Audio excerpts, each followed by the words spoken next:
Hey everybody, Papa Wiggs here with Wiggs. We're doing our Thursday night football start sit here, and I'll kick it off. My two starts that I have: Tyler Lockett for the Seahawks. I just got a gut feeling that JSN. I think JSN will have a good game, and Wiggs will talk about that on his end as well. But I just got this gut feeling that Tyler Lockett might get a big completion during this game, and and possibly a touchdown. And then George Kittle, I know this one, people might say, well, isn't that kind of obvious? Well, I don't know that it's really obvious.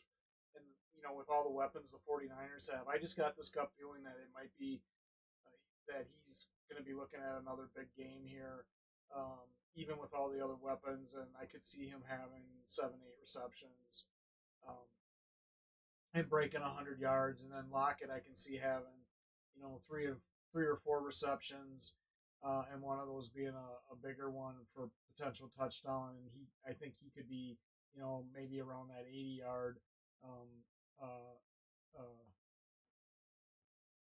around 80 yards. So I have JSN. I just think he's gonna have a really good game here. I think he'll pop off for one or two big plays. I don't know if he's necessarily gonna score a touchdown in this game, but I think he'll have probably 6 or 7 receptions with about 80 or 90 yards here in this game. So 15 or 16 fantasy points there. I just think DK's DK. He's gonna be getting the attention he typically gets here from the 49ers, as well as what he gets from other teams. So it wouldn't shock me at all if JSN has just a really good game here. On top of that, I do think Noah Fant's going to have a good game as well. Kind of an underrated tight end right now, going into like literally every week. But at any given moment, he could pop off for a really good game. He's got the weapons that can help get him open. So for me, I think this is, a risky tight end start if you have a better tight end, but if you're struggling with tight ends, I know some teams do in their leagues. He wouldn't be a bad pickup, and I wouldn't hate starting him if I was in tight end trouble myself. So that takes us into the sits. Um, yeah, don't get me wrong. I like Juan Jennings. I think he's a really good receiver, but I think Ayuk has found his. I think Ayuk and Purdy have found that connection right now, and Debo's in there. You got Mason, you got Kittle. I think it's going to kind of push Jennings aside. I think we started seeing that Wiggs last week. So right now, to me, he makes me nervous, not because he's not a good ball player, just because I think now that they've got their, almost all their weapons back, with the exception of CMC, it's going to be difficult for him to find his role in here. So I don't expect him to have a big game today at all. And then Zach Charbonnet, Walker's back. Um, 100%. You know, last week Charbonnet didn't have that great of a week. Walker was getting a lot of receptions, 2 wigs, in last week as well. I just got a feeling that Charbonnet is going to go back to that, um, you know, punching. They're going to punch him in certain situations, but I don't think he's going to have as big of a role now that Walker's back. So I'm a little nervous about him. Maybe he proves me wrong and stuff. But until I see that he's going to be more actively involved, I would definitely recommend starting somebody else. yeah, I also went with Juan Jennings. I really like Juan Jennings, but I think this is just a tough 49ers defense, or not 49ers, sorry, Seattle defense. I think their defense is a little overlooked at times. I do think they actually do have a pretty solid defense there in Seattle, but I think he's just kind of going to get lost in the sauce a little bit there on this team.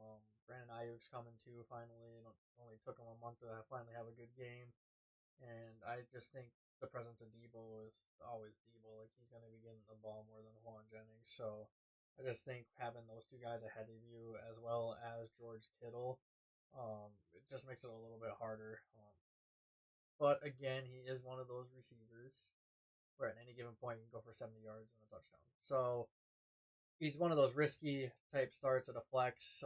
I liked it better when Debo was out, obviously, because I mean, really, you're the top two receiver on that team now. Purdy has shown time and time again that he likes at least using two red receivers in his tight end as well as his running back. So Yeah, and then moving on, I'm not sold on Tyler Lockett here in this game personally. I don't know, something about Lockett this year just doesn't sit well with me, and if I even had him on my team, would not feel comfortable ever starting him personally unless he had a pop off game. And he's just kind of he's been there. He's had a few moments here and there, but it's hard to really pop off with the two guys you got ahead of you in this offense now. Like JSN's come too is I think that wide receiver two in the offense. So Well, anybody that's ever owned Lockett in fantasy over the years, it's always kind of been a love hate relationship because they'll they there would be games where Lockett would pop off and have 2 touchdowns, sometimes 3 touchdowns, and then there would be games where Lockett would have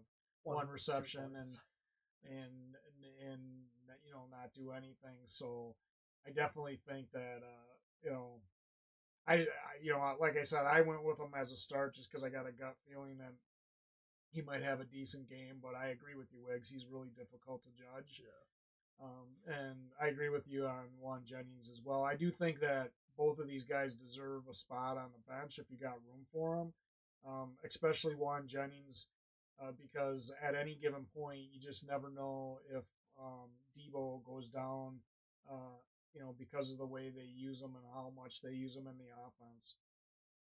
I just think that with Ayuk back now and them paying him the money that they're paying him, Juan Jennings is going to be really not used as much and probably going to be used in more targeted in more like third down situations. So that's just the way I see it there. So anything else you want to add, Wiggs? Nope. Okay, well, check us out on Fantasy Fools PPR on YouTube. We're also on Snapchat, X, TikTok, Instagram. Like, subscribe, share, and until next time, we'll see you soon.